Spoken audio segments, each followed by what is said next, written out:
What's going on, everybody? Welcome back to TTB Ravens Media, bringing Ravens content every single day. If you want to see that daily Ravens content, make sure the subscribe button down below. Hit the notification bell as well if you want to get notified every single time I upload a brand new video.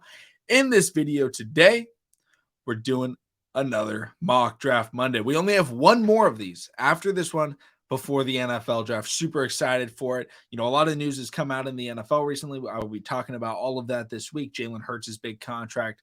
Ravens bringing in Cam Smith. I already talked about Ravens bringing in Zay Flowers, but also Ravens bringing in Anthony Richardson. Don't worry. That'll all be coming up this week. I'll be talking about all of those guys. Let me know in the comment section down below your thoughts on my mock draft. Let me know your thoughts on your own mock draft so I can see what players you guys are taking. Let me know sleepers and stuff like that. And if you guys want me to make specific videos about certain players, let me know. I also do put out scouting profiles on players on Play Action Football. So if you guys want to see more of my overall NFL takes and draft takes, that's where those are there. But I do make the videos over here as well. But let's jump right into it. Let's talk about it. No trade, 7-round mock draft. I did this one on the Draft Network. This is my favorite draft I've done by far. The thing I like doing with these mock drafts is utilizing different, engines and simulators to be able to see what different places have certain players going. Because, if you only do PFF, the expectation is, okay, wherever PFF has guys going, that's where they're going to go. But when you switch it around and you jump all over the place, you kind of see, okay, sometimes these guys are third rounders, sometimes these guys are fifth rounders, sometimes these guys are first rounders, sometimes they're third rounders. It's very interesting to me. So I was able to get some guys that, typically fall, go pretty early in other boards, but sometimes they fall in others. So let me know if you guys think this is even feasible. I don't think it's super realistic, but you know what? We're riding with it. First off, round 1, pick 23. I had a couple of options. I had some wide receivers, I had Cam Smith, I had Brian Brees, I had Brian Branch as well. I decided to go with a wide receiver. I decided to go with, wide receiver 1. I think the best can't miss wide receiver, like the least likely to bust wide receiver in this draft, and that's Jackson Smith-Njigba. I think his route running ability, even though I don't know if he'd necessarily be a perfect fit for this Ravens offense. I just think okay, we have some pretty good route running wide receivers, but he's the best route running wide receiver in this class, in my opinion, that can play on the outside. I think there's a couple of slot guys that are pretty good, but that's a little bit different type of route running. We only have Odell Beckham Jr. for 1 year, but if we didn't, Jackson Smith-Njigba does have experience playing out of the slot. I don't think he's a slot wide receiver. I think he's an outside guy. But his rookie year, he could play the slot for us and then transition to the outside if Odell Beckham Jr. decides to leave, or if the Ravens decide to not re-sign him.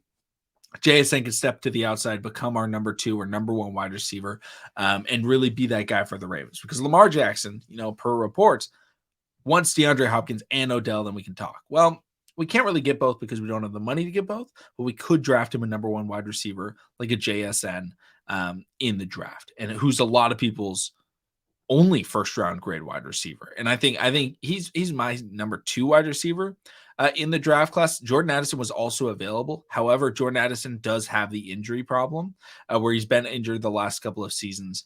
And so we've had injury problems at wide receiver, and I don't want to add another one that we're he's missed significant time due to injury. I would rather have JSN, who played pretty well. When he was in school, was the number 1 wide receiver on an Ohio State team that had Garrett Wilson and Chris Olave, the 2 best rookie receivers last year, and he was the number 1. So love JSN. For these wide receivers for the Ravens, I think he'd be a really good pick.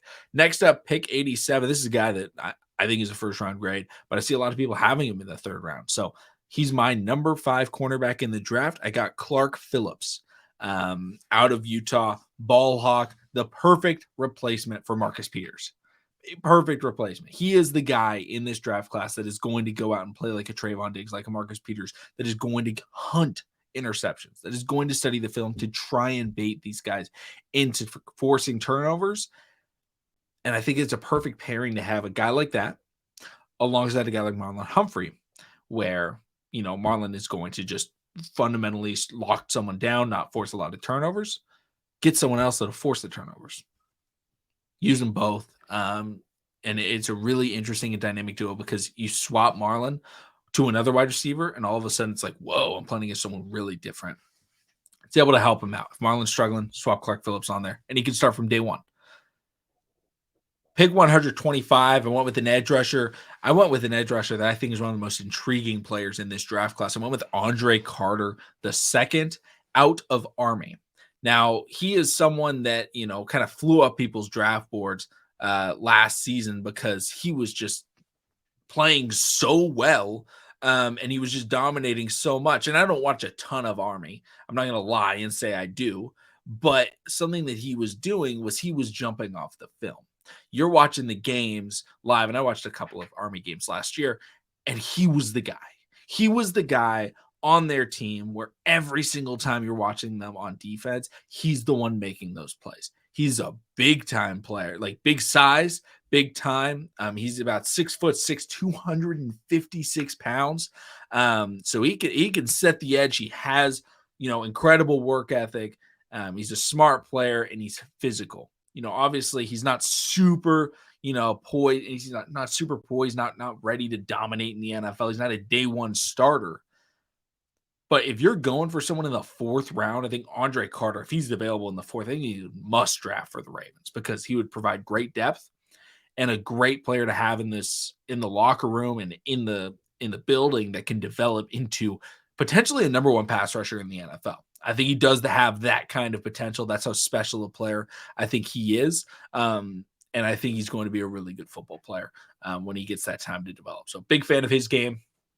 If he falls to the 4, I see some people thinking of him as a number 2. Some people I've seen, not myself, have him as a late round 1. I think he's maybe a round 2, round 3 guy, but he fell into the 4th.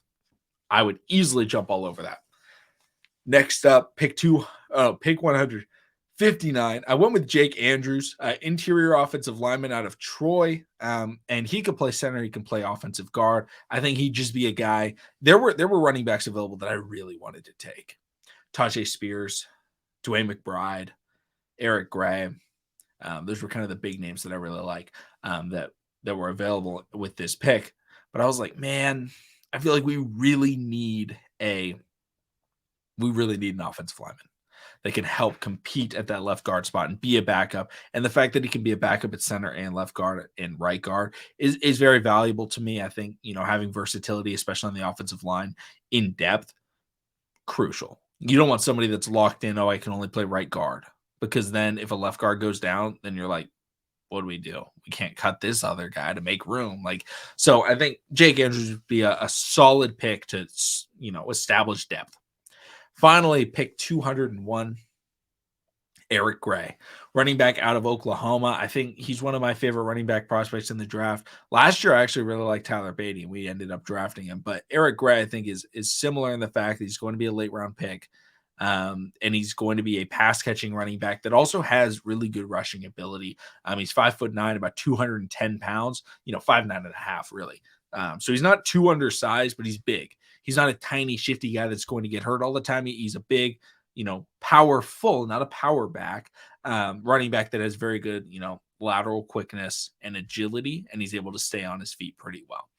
He's not going to be, I don't think he's going to be, a 2,000-yard rusher or anything like that, but as a complimentary back, as a running back in a committee, or as a running back that, can come in on third downs, I think he can play a role right away. And if Gus Edwards leaves or the Ravens don't re-sign, J.K. Dobbins, I think he could be a really good number 2 next year. If the Ravens decide to then draft, an early running back, round 1, round 2 next season, and he could be that number 2, or maybe steps up and becomes that number 1 for the Ravens in a committee backfield. But I think getting another running back is important to me because I feel like I don't want Justice Hill having to come out and run the ball. I love Justice Hill on special teams. I think he fits there. I just don't consider him as a running back. I think of him as a special teamer, similar to how we used to have Chris Moore, similar to how we used to have Anthony Levine.